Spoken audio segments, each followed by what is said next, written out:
calurosa para la familia de Luisa Carnés, que está por aquí presente, está Juanra. Y nada, pues deciros que es todo un honor para Coslada y para el Ayuntamiento de Coslada y la Concejalía de Cultura que, bueno, pues acoger esta exposición de Luisa Carnés, que gracias a las Claras, que siempre nos traen unas propuestas muy interesantes, pues podemos disfrutar un par de meses. Simplemente dejar constancia del apoyo del Ayuntamiento por esta exposición y sobre todo por aportar nuestro granito de arena, que es pequeño, pero para poder contribuir a recuperar y dar a conocer la memoria de Luisa Carnés, que fue una gran mujer, que defendió los derechos de las mujeres, una gran escritora y que siempre ha sido una de las grandes olvidadas de la generación del 27, y también pues que sirva esto como un pequeño homenaje a todos los exiliados y exiliadas republicanos que lucharon por la democracia, por la república, por los derechos y libertades de todas las personas y especialmente las mujeres. Y nada más, que seguro que nos cuentan muchas cosas interesantes y que disfrutéis muchísimo de la exposición. Así que nada, muchas gracias.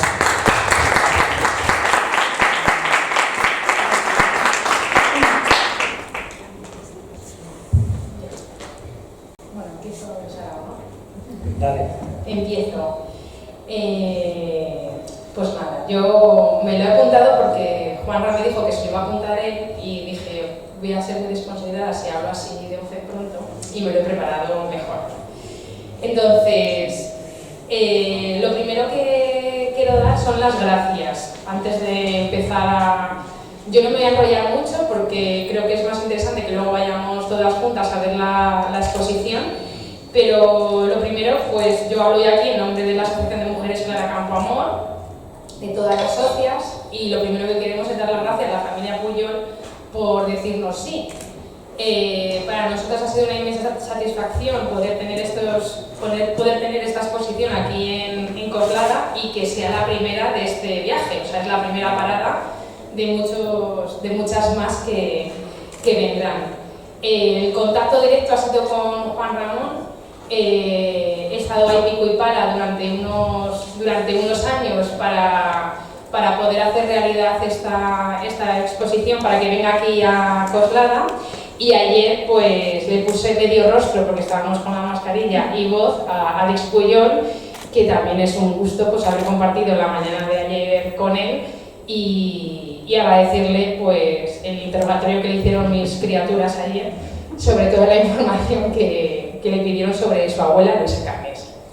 También quiero dar las gracias a la Concejalía de Cultura y en especial al equipo de las bibliotecas de Coslada, que porque siempre nos hacen un hueco en su programación, pues aquí gracias a Beatriz y a Luis, que siempre están ahí respondiéndonos a los correos electrónicos, siempre nos dicen que sí, si no puede ser un día nos buscan otro día, y eso es muy de agradecer porque la biblioteca para nosotras también es parte de nuestra casa, y allí en ella pues contribuimos también a hacer divulgación y difusión cultural más allá de solamente ir a hacer un préstamo de libros, y nuestra actividad como asociación de mujeres pues también se hace en el Club de Lectura Feminista, que nos reunimos una vez al mes en la biblioteca.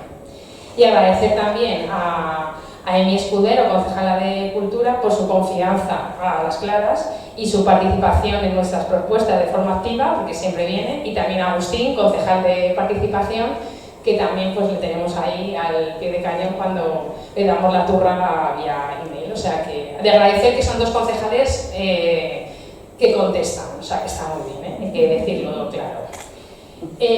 Cada una de nosotras, tanto las socias como las personas integrantes del Club de Lectura Feminista, hemos descubierto a Luisa Carnés de diferentes formas y en lugares distintos.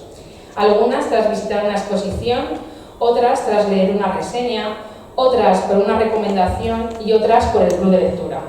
Así que también os quiero invitar a realizar ese ejercicio y que penséis de dónde y cómo conocisteis a Luisa Carnés.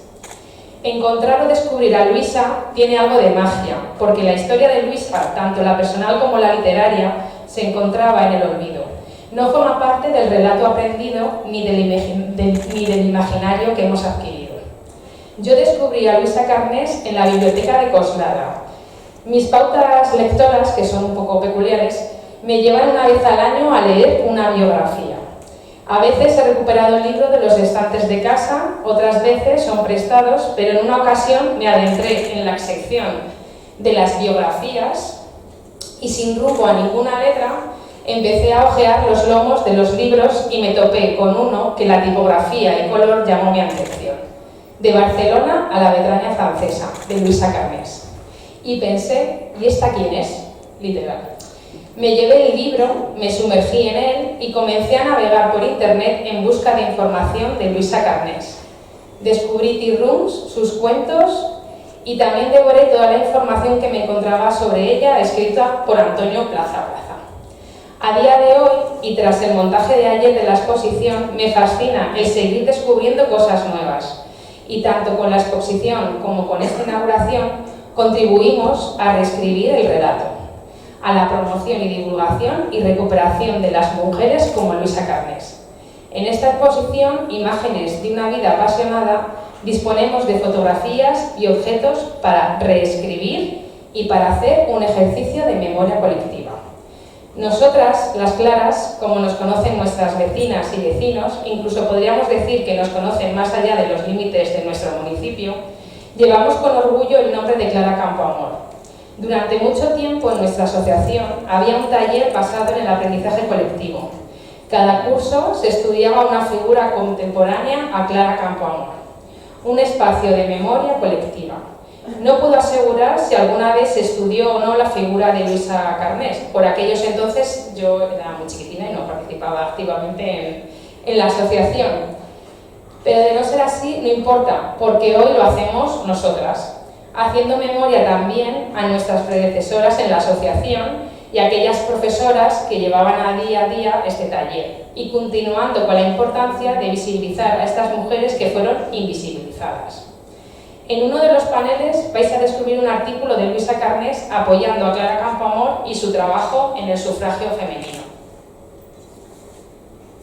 Porque aunque nos digan de continuo que la izquierda no apoyó a Clara Campoamor, la realidad no fue del todo así, cosa del relato.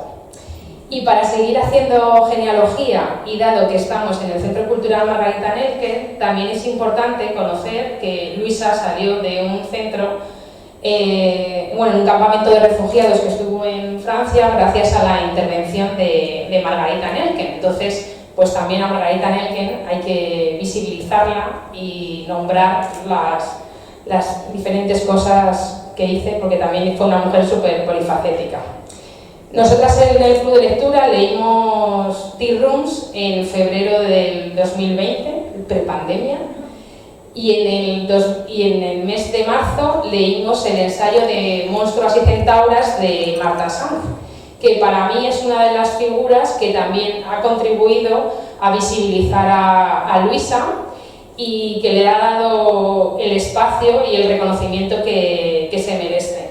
En Monstruas y Centauras, Marta Sanz sueña que Luisa Carnés la acompaña el 8 de marzo en una manifestación, junto con la Colometa, la protagonista de Plaza Diamante.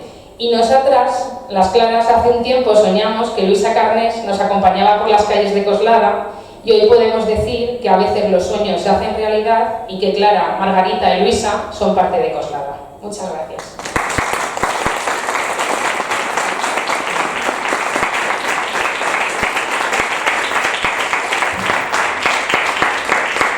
Bueno, yo os dejo con Juan Ramón, que sabe mucho más que yo. Bueno, estamos... Un aplauso para Emilio, que es el que nos va a hacer que, gracias a la sonorización, pues no os durmáis mientras os doy yo la brasa con estos papeles que he escrito. Y pues nada, un aplauso para Emilio, que está aquí. Gracias, Emilio. Bueno, pues buenas tardes a todos y a todas. Lo primero, daros las gracias por acudir a este acto y por la paciencia de escuchar a alguien que no es un conferenciante experto, sino alguien que, como muchos de vosotros, se ha enamorado de Luisa Carnés.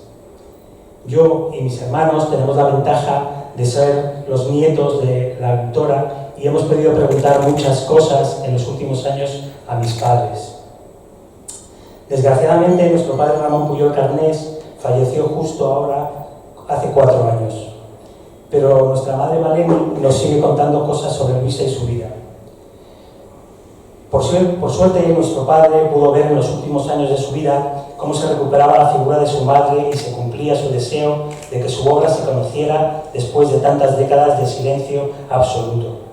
Como digo, durante la última década nos hemos hablado con nuestros padres, comentado detalles, despejado dudas, escudriñando fotos y documentos y contrastando datos. Eso sí, nosotros preguntamos y ellos contestan lo que les da la gana, privilegios de la edad. Esta exposición es fruto de 2 sentimientos, el amor y la curiosidad. El mismo amor y curiosidad que llevó a Elena de Prato y a las Claras de Coslada a buscarnos hace unos cuantos meses y preguntar por unas fotos que habíamos colgado en la casa vecinal de Tetuán sobre Luisa por iniciativa de mis queridos Marian Jiménez y Antonio Ortiz. Aquella pequeña exposición de un puñado de fotos familiares de Luisa es el origen de este proyecto que presentamos hoy, en primicia mundial, como dices tú. Por eso doy las gracias a las Claras por esta iniciativa y por todo lo demás que ha ido viniendo, como la hermosa ilustración de la postal de recordatorio, obra de Marta Sevilla.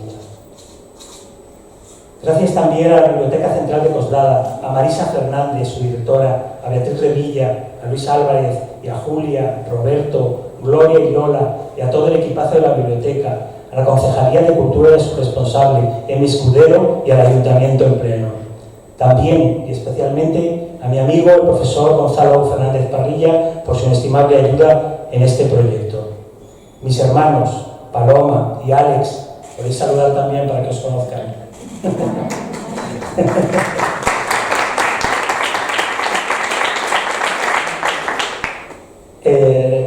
Mis hermanos Paloma y Alex, nuestra madre Maleni y yo os damos las gracias de corazón por permitirnos montar esta muestra.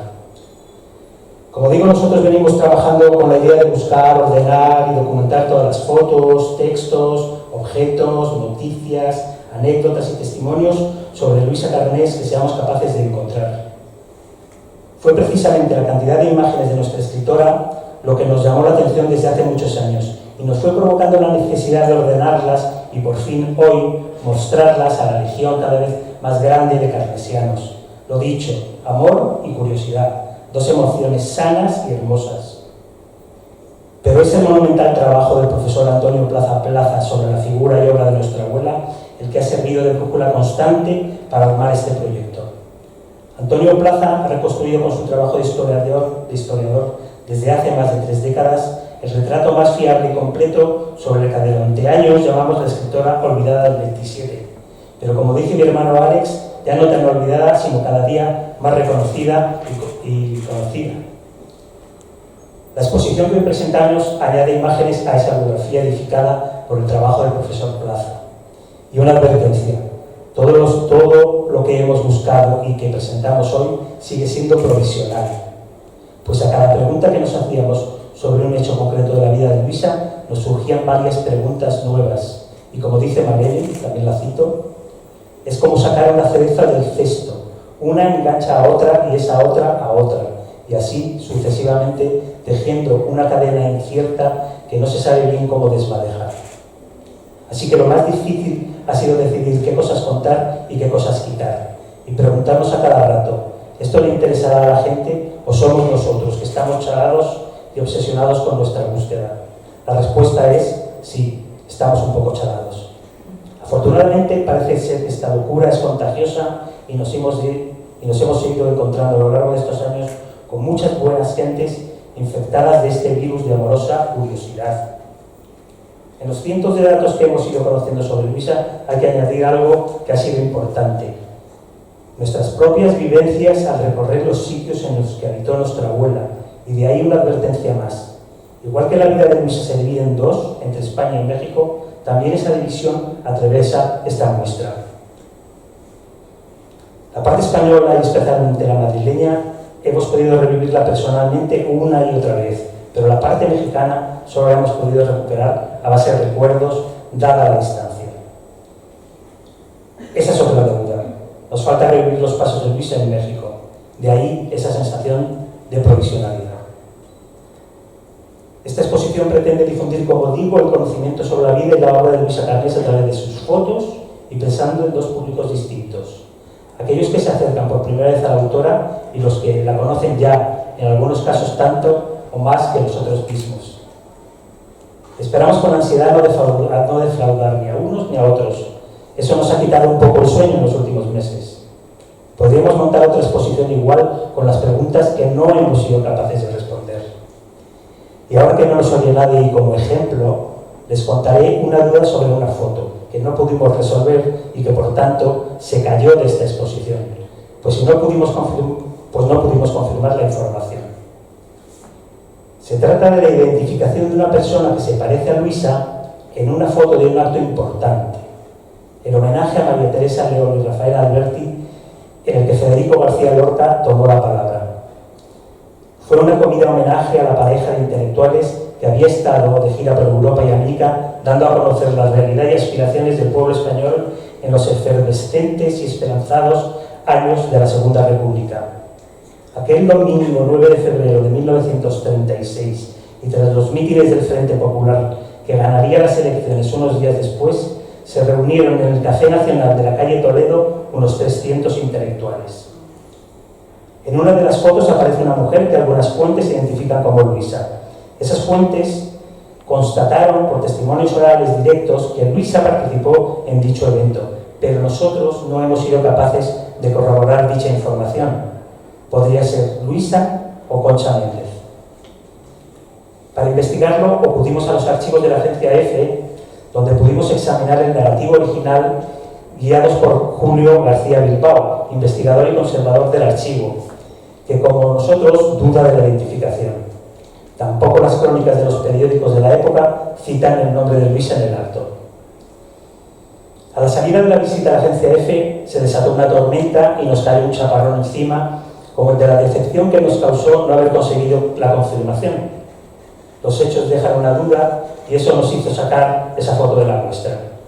No nos podemos dejar llevar por nuestros deseos y sí por la prudencia. Esta anécdota es un ejemplo de cómo se ha ido intentando hacer esta investigación. Por eso lo provisional y por eso las disculpas por los errores que hayamos podido cometer y que puedan confundir al público. Esa cereza ha de ir, por tanto, otra vez al cesto. Como ven, yo me estoy dirigiendo más a esa parte del público que ya está familiarizado con la figura de Luisa, otro error del que está perdido en su laberinto. Vamos a intentar corregirlo con los datos básicos de la biografía de Luisa, que aunque están en esta exposición, no debemos dejar de explicarlos brevemente aquí. Luisa Carnés Caballero nació un martes 3 de enero de 1905 en la calle Lope de Vega del madrileño Barrio de las Letras. Nació en una guardilla humilde que hemos podido fotografiar últimamente y que está hoy todavía como debió de estar en la época en que Luisa la habitó. Los suelos de barro cuarteados, las vigas de madera vistas sin restaurar y los polvorientos ventanucos por los que Luisa miraba las florecillas que crecían entre las tejas y la nieve de invierno. Podemos verla subiendo los 4 pisos de escaleras de madera que crujen, mientras sigue a su madre el rosario, cargada con la ropa de la parroquia que lavan y planchan para sacar un poco de dinero y completar el salario de Luis Carnés, el padre, que era practicante y barbero. Luisa fue la primera de 7 hermanos nacidos en una familia humilde y por tanto condenada al trabajo temprano y al yugo de una sociedad patriarcal y atrasada. Gracias a los cuentos y artículos escritos por Luisa, podemos seguir sus pasos por las calles del barrio. La de Lope de Vega, a donde acude la protagonista de su cuento En casa, al salir de la cárcel, la del León, y podemos también bajar por la de Huertas, como hacían los protagonistas de su cuento de Los Mellizos, que todas las tardes bajaban para dar un paseo por el Parque Botánico y el Paseo del Prado. Podemos imaginarnos a la joven Luisa con 11 años, cuando tenía que trabajar en la barbería que montó su padre en la calle Santa Engracia, donde se trasladaron en 1914. Y también la vemos volver a casa de noche, con miedo, desde el taller de su tía Petra, donde trabaja de aprendiza fabricando sombreros. Lo cuenta en La ciudad dormida, encarnada en Candelas, la protagonista y después también, como Natalia en su segunda novela, Natacha. Y también vemos a Matilde, la protagonista de Tea Rooms, subiendo por Santa Engracia hacia los 4 caminos, iluminada intermitentemente por los escaparates y bajo las sombras de los muros arrabaleros y sucios de Olines. Todas ellas vuelven temorosas a casa de noche, con hambre atrasada de siglos y los zapatos torcidos y húmedos de agua llovediza. La vemos porque ella lo escribió con algunas de estas palabras. Es esta Luisa, la encarnada en Matilde, la que medio desmayada, cruzando la Puerta del Sol, duda en gastarse los 10 céntimos que le quedan en comerse un buñuelo frito o coger el tranvía, el 17, el que subía y bajaba por la calle Montera y la llevaría a casa. Es fantástico imaginarse a Luisa adolescente, de joven y como mujer empoderada, o sea Matilde, pues siguiendo sus narraciones y reportajes, prolijos en sensoriales detalles, ella misma nos va llevando de la mano por el Madrid que tanto amó. En uno de esos artículos rememora cómo era la barbería en la que vivieron y trabajaron entre 1914 y 1920. Espantada, la niña Luisa ve a través de la punta de la puerta del establecimiento cómo la guardia de asalto masacra a los obreros en las huelgas de 1917, con sus brillantes sables manchados de sangre. En otro artículo rinde homenaje a las acacias de su calle, Fernández de la Hoz, donde se trasladan a vivir al cerrar la barbería de 1920. Fue en esa casa, un piso bajo, interior y oscuro, donde empezó a escribir. Escribe un primer cuento infantil en 1923. Luisa se arma de valor y se va a la redacción del Imparcial, hasta la Latina. Se lo publican. Luisa tiene 18 años. Ha descubierto su vocación. No sabemos muy bien cómo se convierte en escritora. Ella le confiesa a un periodista en una entrevista de 1928 que empezó a leer los folletines de los periódicos, sin ton ni son, y a escribir para huir de la sórdida vida de los adultos a la que había sido arrojada. Escribiendo trata de espantar los odios y las pullas que se lanzan unas mujeres contra otras en el taller. Le repugna el acoso de los hombres y odia la miseria en la que vive. Trata de evadirse de las broncas y de los chillidos de sus 5 hermanos pequeños y se encierra en su habitación a hablar sobre las cuartillas en las que volcará su propia vida. En los siguientes años prosigue yendo y viniendo de casa al taller y del taller a casa, rumiando las frases que ha oído en el orador que le hacen pensar durante horas. Tiene una vocación clara por escribir y va poco a poco ascendiendo en su aprendizaje literario, desde las novelas baratas hasta Cervantes o los escritores rusos. Escribe muchos cuentos en esos años, ahora para adultos. Muchos los publica en el periódico La Voz. Por lo menos ahora la redacción está cerca, solo hay que irse hasta los bulevares, a la calle Larra, al ladito de Bilbao. Poco trayecto para alguien que recorre Luisa con sus viejos y torcidos zapatos. Y otro golpe de audacia. En 1928 publica su primera novela, Peregrinos de Calvario, con prólogo de uno de los críticos más relevantes de la época, José Francés. En ese año prodigioso encuentra trabajo en la editorial CIAP, Compañía Iberoamericana de Publicaciones, donde conoce a Ramón Pujol. Luisa y Ramón se enamoran y juntos recorren los ambientes intelectuales y progresistas que frecuenta Ramón en ese barrio efervescente que anhela la transformación de la dictadura de Primo de Rivera.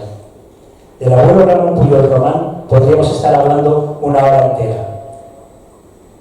Es otro niño prodigio del dibujo y la pintura que triunfa en Madrid muy joven y que es, en 1928, el principal portadista de la CIAP. En la editorial se han fijado la joven mecanógrafa que es escritora y le proponen reeditar sus Peregrinos y escribir algunas solapas de sus queridos autores rusos. Animada por los acontecimientos, escribe su segunda novela, Natacha, que es muy bien recibida por la crítica, que la considera la escritora más joven y prometedora de la época. De los rusos, Dostoyevsky será su preferido. Esa literatura profunda y psicológica, llena de verdad y de dolor humano. Destinos trágicos y vidas amargas, llenas de esperanza y colmadas de frustraciones. Todo eso está en Natacha. tan rusa desde el título y tan distinta de su Tirreus de años después. Pero vienen curvas, años convulsos. En 1931 cae la dictadura que arrastra a la monarquía y florece la república en abril. En junio nace el hijo de Luisa, Ramón Pujol Carles. Un mes después del feliz alumbramiento, en julio, quiebra la editorial. Ambos padres van al paro.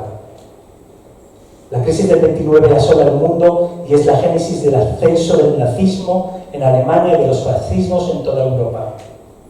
La pareja emigra entonces a Algeciras, donde la familia de Ramón está bien situada y los acoge por unos meses a la recién formada familia Pujol Carles.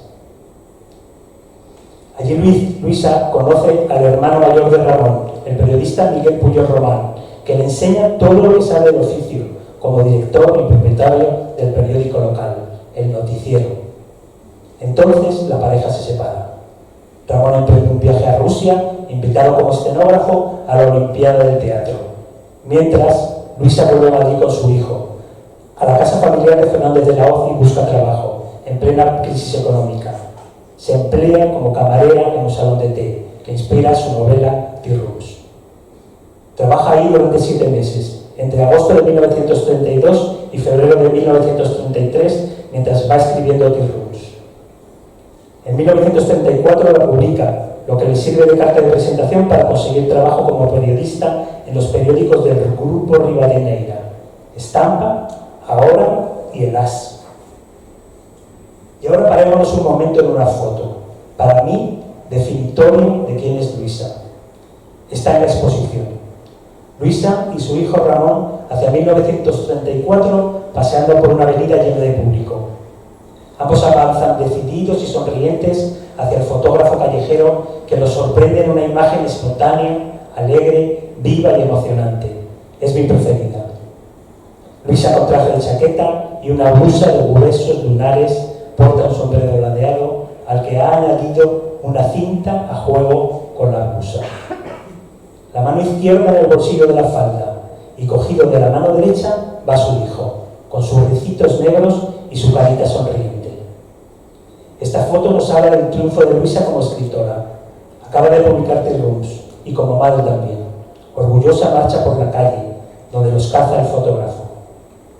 Al fondo se ve a la gente mirando la escena que componen Luisa, su hijo y el fotógrafo, en una coreografía de otros tiempos. Es el tiempo en el que vive independiente en su piso de la calle Virtudes, donde está empadronada junto a su hijo, siempre en Chamberí. Ahora, con la República, las mujeres pueden alquilarse un piso, trabajar y criar a sus hijos solas sin tener que pedir permiso a ningún hombre. Eso duró poco. Con esa foto en la retina empiezan entonces los recuerdos de nuestro padre. El recuerdo de aquella casa donde a veces viene papá y donde ha fabricado algunos muebles especiales. Se acuerda de una estantería en forma de pirámide.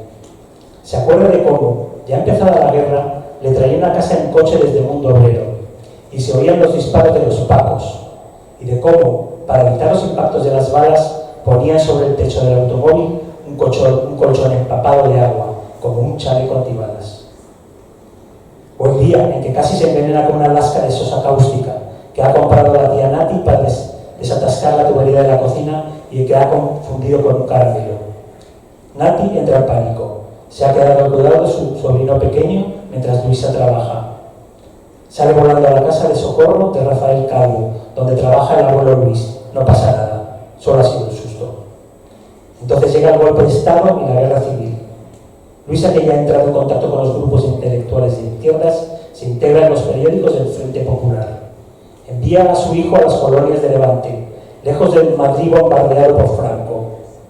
Pronto se reunirá con él cuando el gobierno de la República se traslade a Valencia, junto a los periódicos como Frente Rojo, del que Luisa forma parte.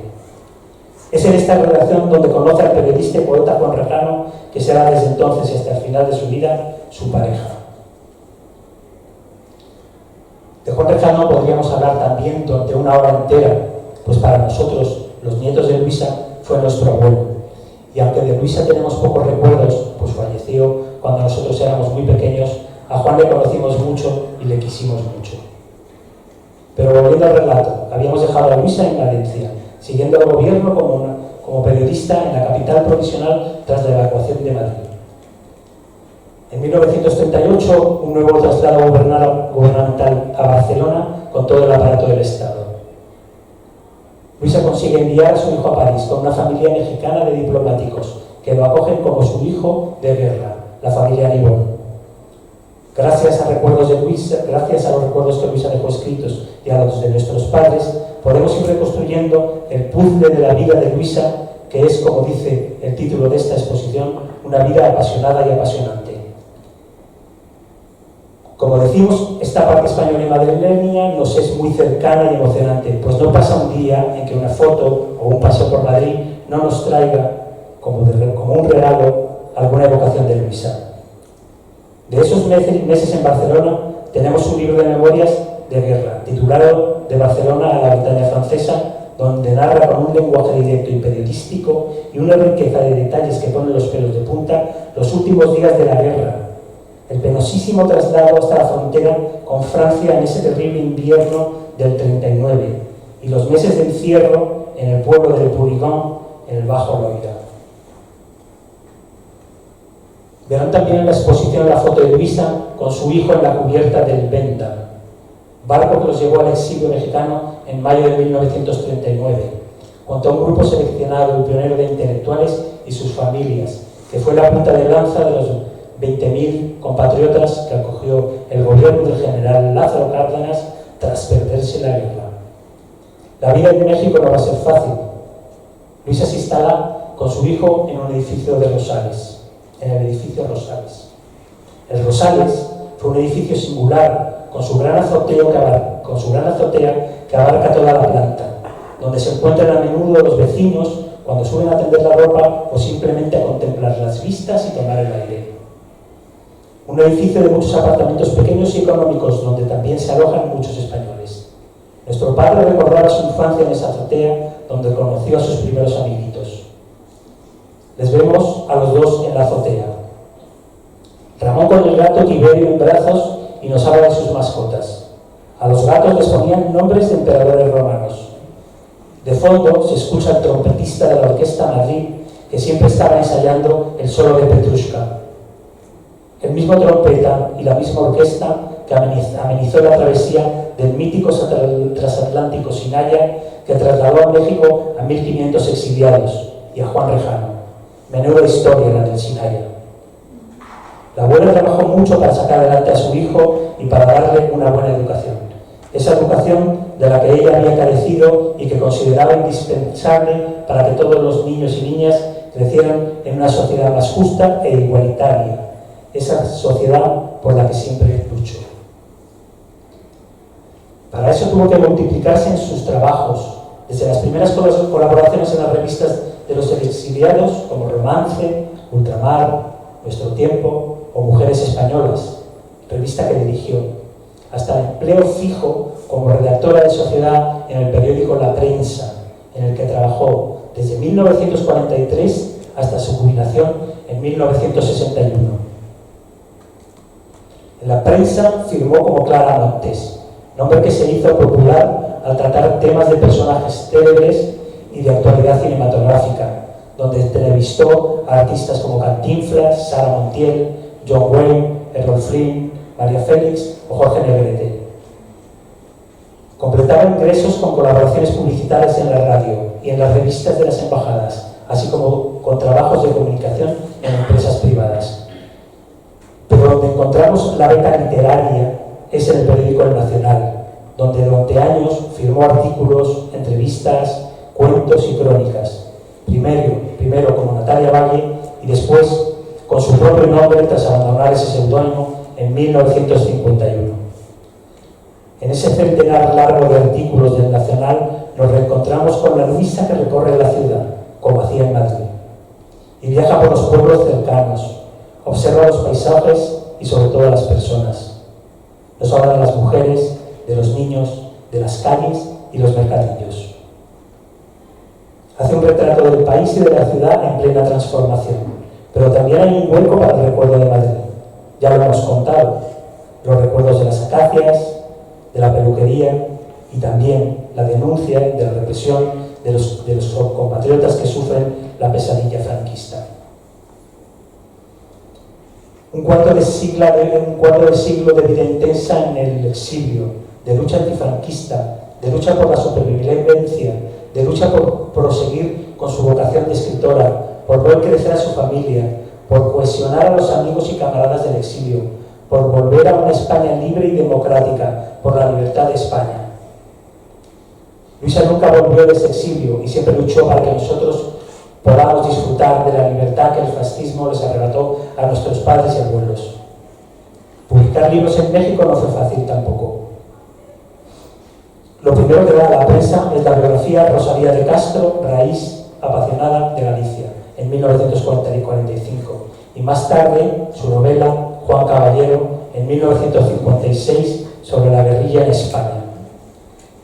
Esa dificultad para publicar dejó inéditos de Barcelona a la Bretaña francesa, La camisa y la Virgen, volumen de 4 novelas, Olor de santidad, novela dedicada a Miguel Puyol, La puerta cerrada, sobre la Revolución Mexicana, y El eslabón perdido, que es el último libro escrito por Luisa y el primero en ser publicado en España en 2002 por Renacimiento, tras un silencio impuesto de 70 años en su patria.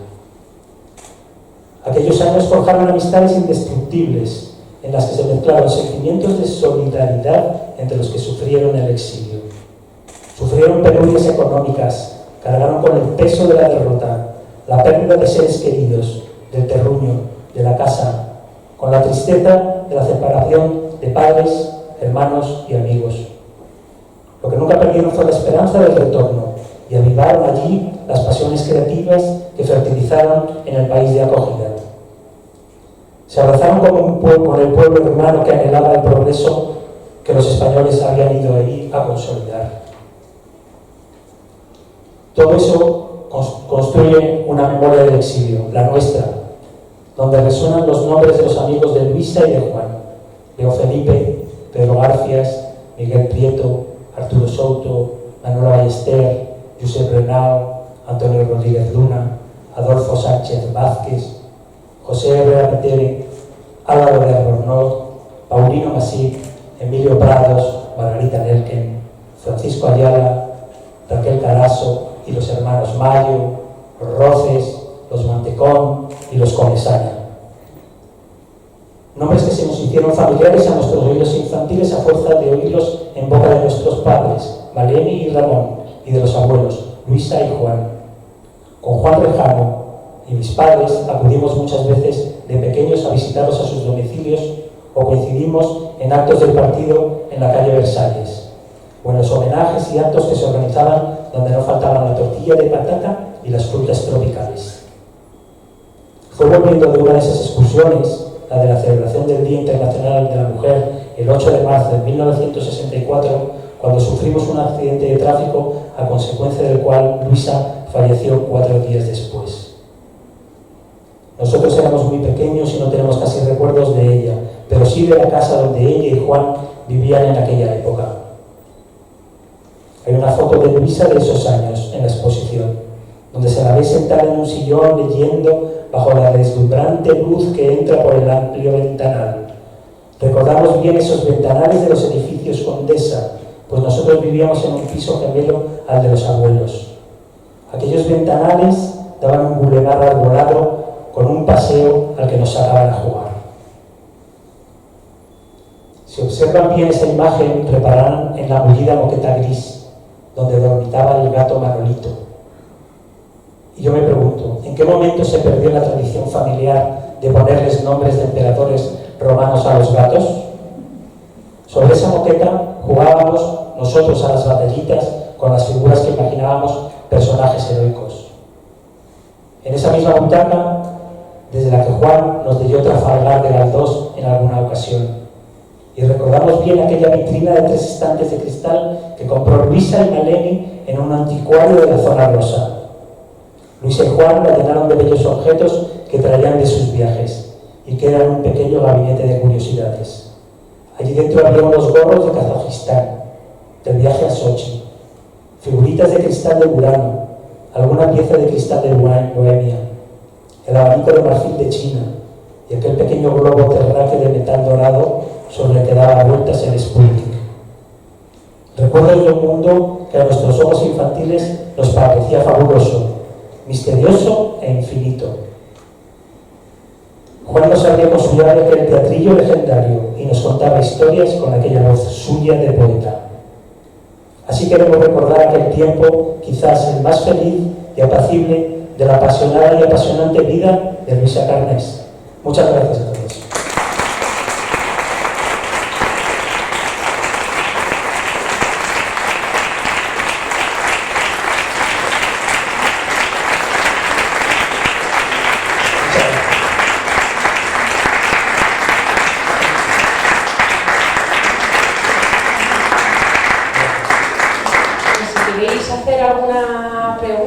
Pero bueno, yo antes os voy a presentar a Marta. Marta, saluda, que ella es la ilustradora de la imagen, o sea, para que la pongáis clara.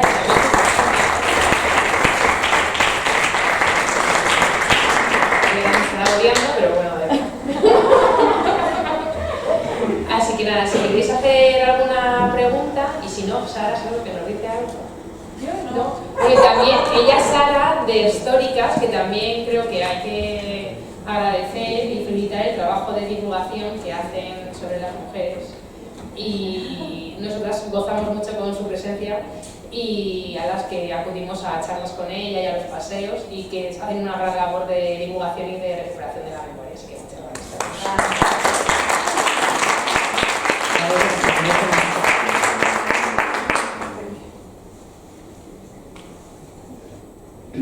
Buenas tardes. ¿Has hecho referencia a una fotografía? Abajo tiene un... No, es que el vídeo se ha perdido. Espera, perdona. ¿El vídeo? Yo creo que se te ve bien. Has hecho referencia a una fotografía que, si no he entendido mal, está con María Teresa León, con Alberti y tu abuela, ¿vale? Y creéis que es vuestra abuela, ¿no? No. Ahí está, ahí la pregunta. Vamos a ver. Quien puede, yo lo que puedo intentar aportar, Sí. es la hija Aitana, la hija de María Teresa León y de Rafael Alberti, que puede ser que ella sepa algo. Yo puedo intentar, luego nos vemos lo que sea y vamos a ir trabajando sobre este tema y más. Yo lo que puedo aportar. Estoy dedicado al tema de la memoria histórica hace 23 años seguido y bueno, para mí ha sido un encuentro con tu abuela, porque la generación 27, la mujer es olvidada, los hombres sí, pero la mujer es olvidada. Que por cierto, la obra de teatro, bueno, es para verla, no tiene, yo la he visto y porque he intentado verla otra vez, me pasa que imposible. Creo, si no me equivoco, que iba a terminar el 24 y la han ampliado al día 30. La obra de teatro fuera de serie, hay que vivirlo, nada más. Muchas gracias. Pues te agradezco mucho el detalle. Ahora nos vemos, nos intercambiamos los correos y nos escribimos. Es un poco lo que he dicho, o sea, vas investigando cosas, van saliendo nuevas dudas y ahí vamos encontrando continuamente detalles, historias. Estamos, yo creo, todavía muy inicialmente todavía en la investigación de qué fue realmente Luisa, ¿no? Todo este interés que hay, el éxito de la propia obra de teatro lo demuestra, pues nos obliga también un poco a todos a ponernos las pilas y seguir profundizando en la investigación, ¿no? Pero efectivamente hay que ir atando pequeños cabos poco a poco, releyendo los libros, haciendo también toda esa investigación, toda esa crítica también literaria que es imprescindible para ir haciendo una comparativa de qué significa su literatura y por qué ahora ha aprendido de esta manera en tanta gente tan maravillosa, ¿no? Aquí estáis muchos representantes de esa gente anónima que es la que está levantando la figura de Luisa. Muchas gracias a todos también.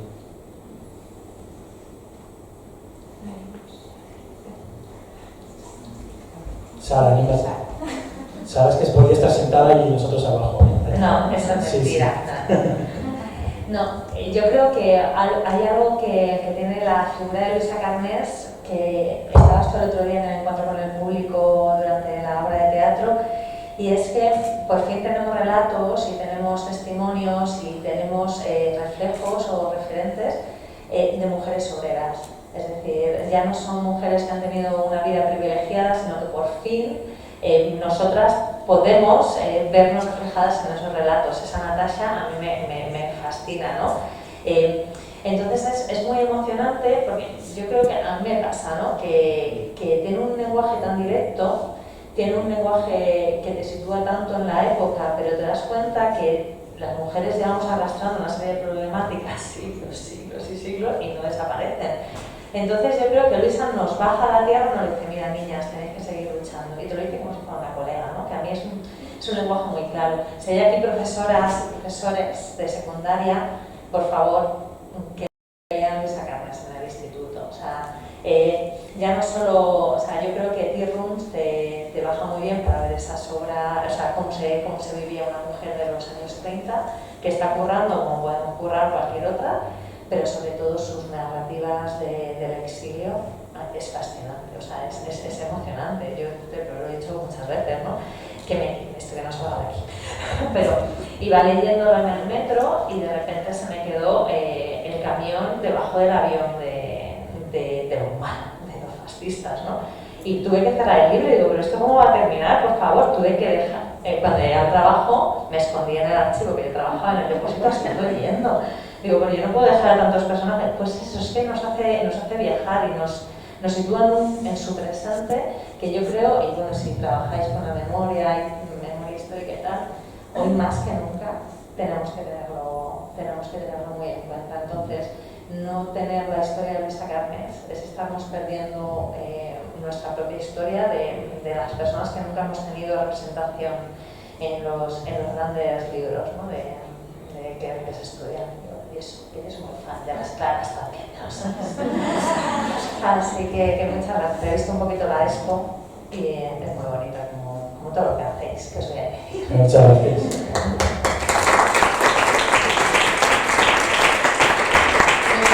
En el club de lectura, bueno, de aquí hay algunas compañeras que estamos grabando vídeos cortitos en el que están contando diferentes compañeras cómo descubrieron a Luisa o anécdotas de cómo la han incorporado en, pues como que es parte nuestra, ¿no? Porque Luisa yo creo que es de todas, ¿no? Y, o sea, que nos pertenece a todas porque es como dice ella, pues nos vemos reflejadas y vemos una persona a la que podemos, o sea, si Luisa ha llegado ahí, pues podemos, ¿no? Entonces, sobre todo hay una compañera que ella contaba que no escribía porque ella pensaba que no estaba capacitada para escribir y que no era una persona válida para poder escribir. Entonces, cuando leímos Tea Rooms e incidimos, bueno, yo incidí mucho en que era autodidacta, ¿no? Porque muchas veces hablamos mucho de la titulitis esta que nos rodea a la sociedad actual, pero que el ejercicio de autoaprendizaje que hizo Luisa, pues que también lo podemos utilizar como una herramienta de cambio para nosotras. Y esta compañera pues empezó a escribir, o sea, ella escribe siempre sus opiniones que comparten en el club de lectura, que creo que es un ejercicio muy importante, pero también escribe ya sus propios textos y aunque todavía no los ha compartido, pues yo tengo la esperanza de que el haber traído a Luisa Carnés en el club de lectura, pues note que esta compañera también comparta en el día de mañana sus relatos y que ella ha visto en ella una imagen a seguir y que creo que es muy importante porque necesitamos espejos en los que mirarnos. Y para nosotros el club de lectura al final es estimular la lectura para llegar a la escritura también, o sea que era también algo que hacía Luisa, que era leer para escribir y si hemos conseguido que una compañera escriba después de conocer a Luisa, pues creo que nos podemos dar por satisfechas en un objetivo cumplido. Sí, sí. Comentaros de todos modos un poco al hilo de lo que decía Sara, que claro, eso es lo fantástico de lo que está sucediendo, ¿no? O ha sucedido con Luisa, ¿no? Que es, ella escribió mucho, pero se quedó sin lectores. Ese exilio, es el exilio también de los lectores, un drama te quedas sin público. Durante 80 años no tuvo público, pero cuando se ha empezado a reeditar, 80 años después, se ha saltado a la generación de las hijas de Luisa, pero ha contactado con las nietas y casi diría yo con las bisnietas, porque yo sería nieto o nieta, pero tú casi eres bisnieta, porque eres muy joven. Pero es verdad que ha habido un salto y esa conexión es maravillosa, porque dices, bueno, se ha podido recuperar con ese salto generacional por medio, ¿no? Así que no podemos estar más contentos, la verdad. Sí, disculpa que pida otra vez la palabra. Vamos a ver. Es que has contado tantas cosas tan interesantes que llega bueno, no sé dónde diga, más allá. Creo que has comentado que la fotografía que estaba en el café de la calle Toledo, Sí. Si no me equivoco, eso ha desaparecido y ahora es otra cosa. No sé si un restaurante o lo que sea. Una cadena de estas, ¿no? De comida rápida. Sí, creo que sí, que estamos hablando del mismo sitio, creo que sí. Que además la fotografía, yo estaba allí en sus tiempos comiendo y esa fotografía era histórica. Los dueños, eso lo vendieron toda la historia. Yo sé, tiene varios restaurantes y yo conozco al dueño un poquito, pero sé cómo localizarle. Lo digo también como una aportación a esa fotografía, a ver si él tiene, el dueño, a lo mejor puede saberlo, pero por mi parte voy a hacer todo lo posible. Es que le estoy dando vueltas a tantas cosas que le ha contado. Es que es un poco lo que ocurre. Sí, es que esa fotografía Te quedas inclinado y ya no duermes en varios días. Sí. Es que esa fotografía es súper, vamos, muy conocida, además la tenía al principio del restaurante y toda la gente en sus tiempos, hace muchos años, nos quedamos asombrados. Y ahora estoy dando vuelta y sé cómo localizarle, porque te digo, os cuento, es que como me interesó tanto esa fotografía, pregunté que ahora eso no tiene que ver nada. Y entonces me dijo, mira, el dueño tiene un restaurante en tal sitio. Me fue a ese sitio, me dijo, bueno, él normalmente está en otro. Me fue a ese sitio y pregunté, y me dijo, mira, hoy no va a estar. Pero lo localicé y sé que está el hombre que va aquí. Y me dijo, el encargado me dijo, mira, hoy no está. O sea que vamos a ir trabajando ese tema. Pues yo creo que si quieres vamos allí y como mínimo nos comemos un poquito de alguna cosa madrileña, ¿no? Ahí bien guisadita. Aquí, a ver.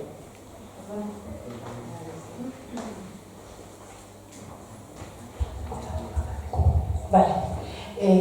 Bueno, yo solo quería agradecer y destacar un poco el papel de las librerías, porque a mí a Luisa Carnés me la descubrió la librería Hacha de Cálvaro, y que además son estupendas, y me la descubrieron ellas. O sea, un día fui a buscar un regalo para una amiga y desde ese momento que compré el libro de Luisa Carnés siempre regalo a Luisa Carnés.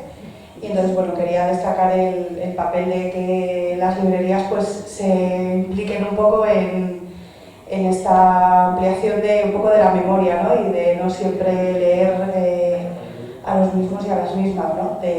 Bueno, pues ahí ves un poco la implicación emocional también. Y bueno, yo también quería felicitar a Sara, que sabemos que estamos hablando de Luisa Carnés, pero es que Sara, yo soy historiadora del arte y Sara como histórica pues es un gran referente, y no sabía que estabas en este proyecto, pero... No estoy. Bueno, pero... Está tan cerquita. Se nota que está con nosotros. Y bueno, también destacar también su labor, ¿no? de promoción, de difusión, y decía ella que los profesores de secundaria pues que tienen o que tenemos, yo doy clase aquí arriba de Historia del Arte, y bueno, pues eso, que tenemos que incluirlas en el discurso porque son parte del discurso, y entonces no podemos siempre perpetuar lo mismo, la misma idea, aunque muchas veces los alumnos y las alumnas nos miran así cuando metemos a nombres nuevos, y pues nos miran así como un poco... que nos miran así como un poco ¿dónde están los grandes?, ¿no? Bueno, pues es que a lo mejor los grandes ya han tenido ya su tiempo, y ahora tienen que empezar a entrar otras personas y otros discursos. Así que muchas gracias por la exposición y iré a verla con los grupos que tengo aquí y no dudéis que voy a ir a verla. Fantástico. Y otra pregunta, no sé si vais a hacer visitas guiadas o podemos hablar. Se puede hacer. Sí. Vale, hacemos una. Llámanos y vendremos. Vale. Sobre todo si regalas tea rooms por ahí. Entonces estamos Que además la obligados. librería Harch ahora ha ampliado, que ha hecho un local, un local más grande. Les ha quedado precioso. Sí, o sea que está muy bien. Y lo de los libros, pues yo, mi criatura mayor, que tiene 11, el sexto, antes de Semana Santa, dieron la generación del 27. Y entonces, claro, ayer, los pobres van arrastrando a donde va su madre, que supongo que luego les quedará el pozo, yo es la esperanza que me queda. Claro, ayer pues se llevó eso, ¿no? El decir, pues es que no me hablaron de Luisa. Y bueno, también le fascinaba por decir, estoy con los nietos de... O sea, que es como, si ellos ven que alguien sea el nombre, ¿no? Pues los libros en casa, que el nombre de alguien que tiene ese libro en casa, pues estás viendo a alguien de esa familia, ¿no? Entonces para ellos es un descubrimiento. Entonces yo sé que hoy hablaba Machaca en clase sobre que no le nombraron a las mujeres porque decía, sí, mucho Alberti, pero no nos nombraron a ninguna. Entonces, la verdad es que ahí queda todavía mucho por picar y a todos los niveles. O sea que si en primaria, en primaria les dan pinceladas y no se nombra ni una mujer, pues es bastante triste que con todas las que hay, ¿no? Que también gracias al trabajo de Tania Bayo con la Sin Sombrero, pues hubo una gran recuperación de estas mujeres, pues que tiene que llegar a más. Entonces, bueno, pues yo te agradezco que con tus alumnas y alumnos bajes a ver la exposición y que llames y vamos, que haremos todo lo que haya que hacer. Nosotros, o sea, la verdad es que con la exposición ha habido trabajo, o sea, al final el trabajo real lo han hecho ellos. O sea, yo solo les he dado la turra para que hicieran la exposición y han hecho un trabajo maravilloso y se ve porque hay fotos que son totalmente nuevas. Entonces, seguramente os quedaréis con una imagen que nunca habréis visto. Hay muchas imágenes que no habéis visto, os quedaréis con alguna imagen especial. Para mí la especial es la que están con sus nietos, porque creo que es la imagen de Luisa más cercana a la edad de su fallecimiento, porque siempre nos recuerdan a las autoras de joven, ¿no? Por ejemplo, yo os pido que busquéis a Lucía Berlín, por ejemplo, de joven, y busquéis a Lucía Berlín de mayor. Es un claro ejemplo de cómo nos trituran con la imagen sexualizada de las autoras. Entonces, encontrar a Luisa de mayor, que tampoco era tan mayor, para mí ha sido un descubrimiento y verla como pues, la abuela Luisa Carnes, ¿no? Entonces creo que también es importante que conozcamos a nuestras autoras en todas las franjas de su edad, porque no siempre fueron mujeres jóvenes, que también tenemos arrugas, envejecemos y todas estas cosas. Entonces, sobre todo que ahora cuando vayáis, que ya nos vamos todos juntos y así y tal, pues que veáis más allá de lo habitual, las imágenes son excepcionales y también los objetos que hay, o sea que ahí está un bote de perfume, por favor, o sea ¿qué más podemos pedir? O sea que está ahí todo. Y sobre la generación del 27, pues yo, a Luisa solamente dentro de la generación del 27, pero para mí Luisa está como un poco fuera de la generación del 27, ¿no?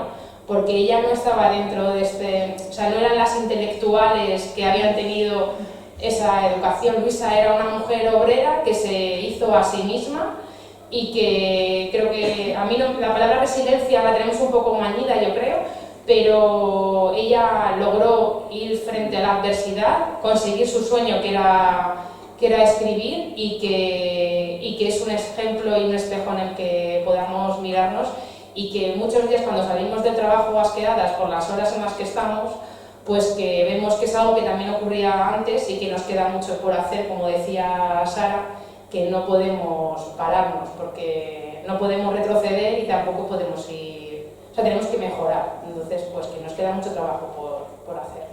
Así que nada, que no me enrollo más, que me pongo yo muy metafísica. Así que ¿algo más? ¿Jefe?